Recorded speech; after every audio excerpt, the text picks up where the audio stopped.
əzələ daxili. Əzələ daxil. Ona deyirlər ki, intermuskulyar, yəni daxil olur. Muskulyar, muskul, əzələ deməkdir. Baxın, bunu yazın ki, intermuskulyar. Yine ona görürəm. Bəli, 45 dərəcə baxın. Onun adı subkutandır. Çok ikisiye vurulan subkutandır. 45 derece subkutandır.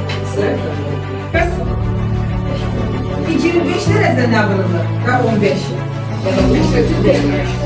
Deməli, bəs 10 derece 15 derece koyuyor. Bakın.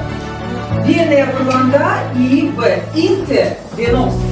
Bəs dəri içine vurulanda inter, dəriyə nə deyirlər? Derma, intraderma. Intraderma. Bak bunlar şurada yarısına saklıyor. Deməli, 90 derecede hansı iğneler vurulur? Əzələ. 45.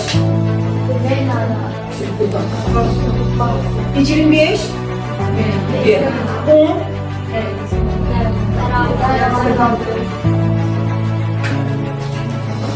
Uşaqlar. Bunlar hara vurulur? Hara vurulur? Yaxşı, necə dərəcə vurulur?